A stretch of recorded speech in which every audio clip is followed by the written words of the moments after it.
Өнөөдөр та бүхэнд 2025 оны Даматеур гэдэг киног товчлон ярьж өгөх болно. Гол дүрийн залуу Чарли онгоцны төрөл бүрийн эд анги угсарч байгаагаар энэ кино эхлэх болно.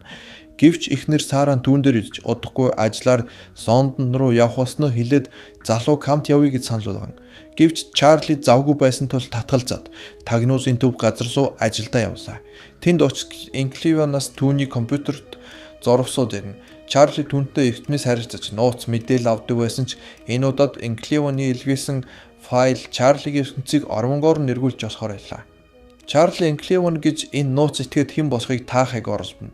Тэр шууд асуухад мэдээж тэр ийм сонин асуусанд хариулахгүй бөгөөд энэ файлтай боломжтой хайцгийг залууд зөвлөнө. Чарли шиг суу тухаантай хурж файлын агуулгыг тайлж чадаагүйдээ гайхширна. Энэ үед эхнэр Сарагаас нь Лондонд амжилттай очсон гэсэн дуудлага ирнэ. Хэдийгээр Чарли өөрийн хакерын чадвараараа үүнийг аль хэдийн мэдэж байсан ч одоо түүнд энэ тийм ч чухал биш шүү. Чарли файлыг хактах ажилдаа иргэн орно. Тэрээр илүү хүчрхэг систем рүү нэвтэрч нууцлалыг тайлж чадав.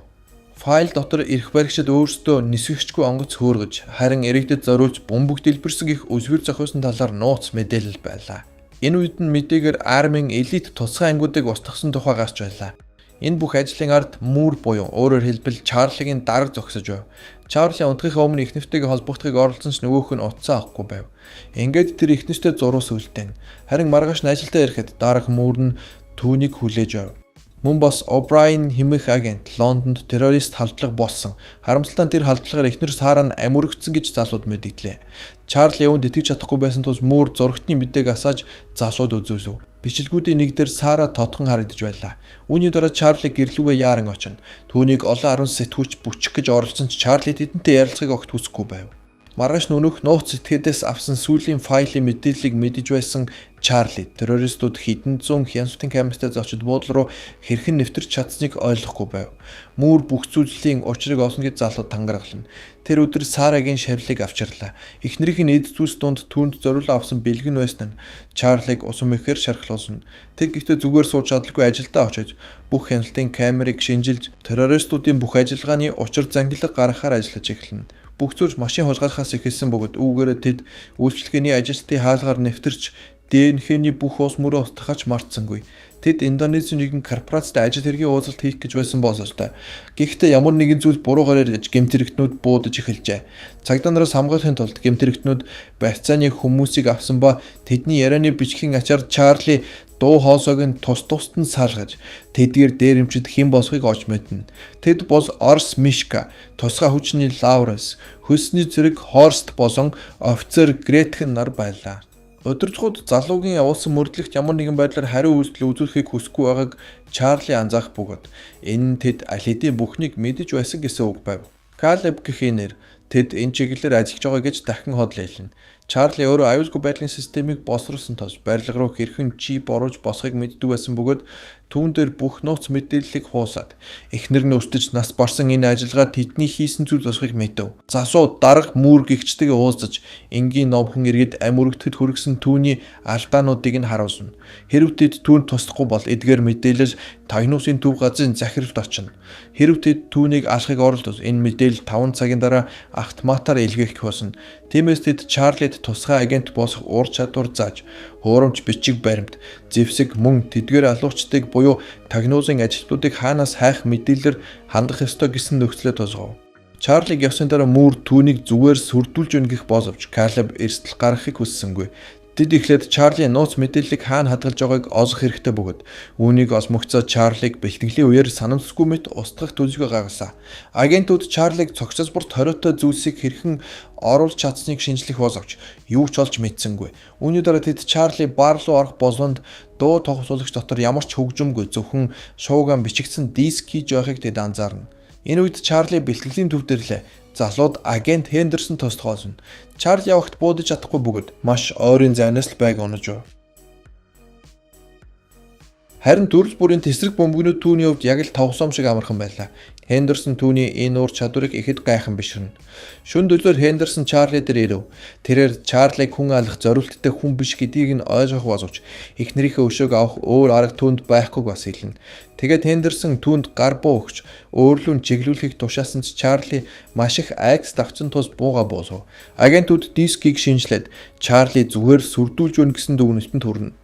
Гэтэл Чарли энэ бүх хугацаанд тэднийг өөрсдийг нь чагнаж байсан байв.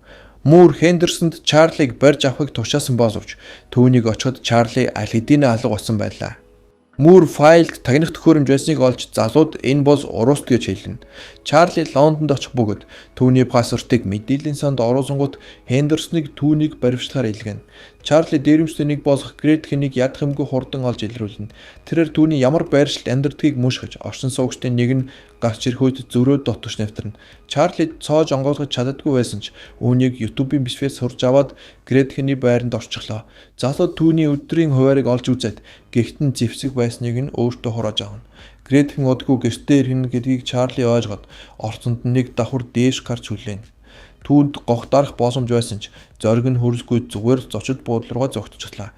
Баг зэрэг тавьшилсны дараа тэрээр гэрэл зургийг судална. Гретхен харшлаа эмчлүүлэхээр нэг эмнэлэгт байнга очдог байв. Эндээс Чарли шинэ төлөвлөгөө боловсрууллаа. Тэр бүсгүйд цэцэг хөдөлж аваад эмнэлэгт ирж Гретхенийг хүлээнэ. Бүсгүйг төхөөрөмжтөд ороход эмч хяналтын төхөөрөмж муу ажиллаж байгааг хараад өөр ажилтан дуудахаар гарч явна. Чарли энэ мөчийг ашиглан өрөөнд орж бүсгүйн байгаа тасгийн хаалгыг түүгжиж агаар жуулагч руу цэцгийн тоосъё. Чарли түүнээс хэрв Хорст хаан ногдож байгааг хэлвэл эмэгтэйд туслана гэж амсна.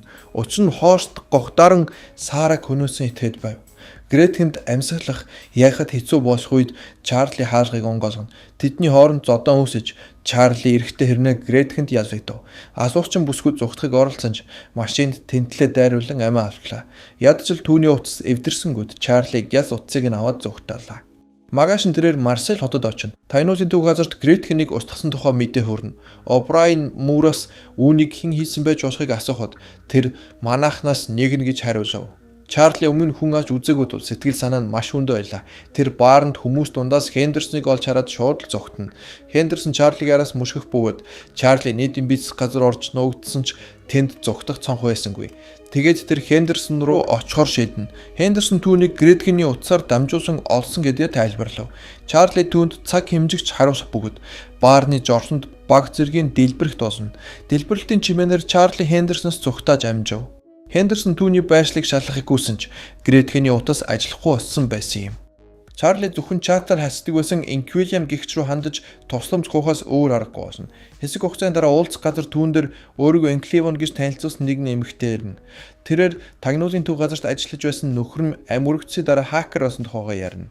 Түүний нөхрийг ажлаас нь албаар устгасан хэдиж гинтийн осол байсан мэтэр харагдуулсан гэж хэллээ. Лоуренс зэвсгийн худалдаар хэлдэг байсан бөгөөд Инквилиам түүнтэй зэвсэг зарах нэрэлээр уулзахыг сонсоолгоно. Харин Мишка аялах туфтай байсан бөгөөд энэ тухайгаа олон нийтийн сүлжээнд хуваацдаг байв. Мишкагийн нэгэн зурган дээр эмэгтэй хүний дүрс байсан бөгөөд тэд түүгээр нь дамжуулсан тэр эмэгтэйн хаяг болон амьдардаг газрыг олж мэднэ. Энэ үед О'Брайен Муураас түүний араар ажил хэрэг явуулахаа болохыг шаардахад нөгөөх нь түүний өмнөх ажилтнч гэсэн ингэж хэлж байсан гэж хариулна. Залуус агаарын усан сантай зочд буудалсан Мишкаг олно. Гэхдээ Хендерсон ч бас аль хэдийн тэнд дэвчгсэн байлаа. Чарли танил юм шиг санагдах нэгэн нэрийг олж харав. Инквилиан тэр нэрийг судлаад тагнуулын төв газрын агент болохыг нь ойлгоно. Мишкаг усан сан руу орох үед Чарли гарч ирээд Хорст хаан өгдөж ойг хийхийг шаардна. Хэрв тэр түүнтэй хамтран ажиллахгүй бол усан санг дийлхнэ гэж сүрдүүлв. Мишка дуурахгүй байсан тул Чарли товчлуурыг дарахаас өөр аргагүй болсон. Үүний дараа Чарли тэндээс хурдхан зогтно. Хендерсон түүнийг бараг л барьж авах шахсан боловч тэдний дундуур өнөөх нууцлаг агент орж ирнэ.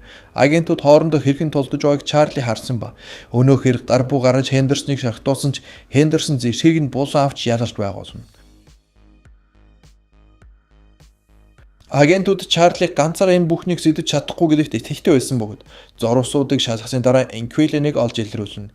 Ийм нэртэй агент хэдийн нас барсан байсан тул энэ бүхний ард түүний бэлэвсэн ихтер байгааг мэднэ.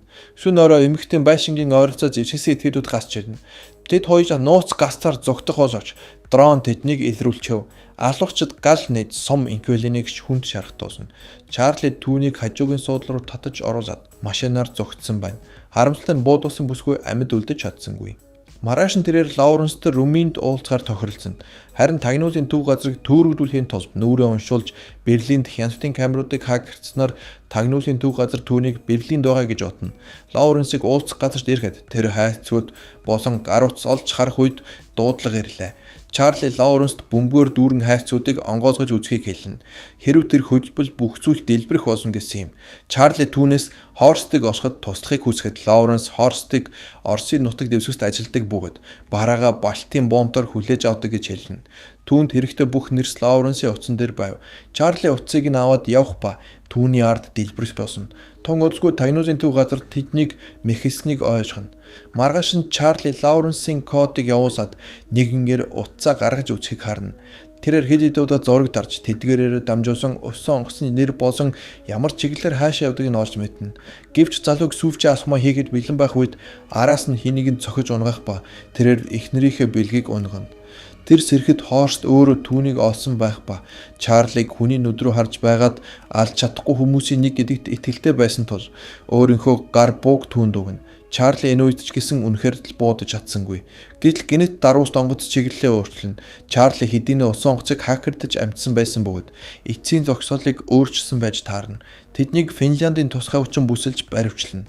Хэсэг хугацааны дараа О'Брайен тагнуулын төв газарт цэвэрлэгээ явагдаж муу агентуудыг илрүүлсэн тухай мэдэгдэх бөгөөд харин Чарли кино эхлэхэд угсрах гээд сууж байсан онгоцоо огсорч дуусгаад өөрийн дуртай зүг рүү нисэн одож байгаагаар энэ кино төгсөв.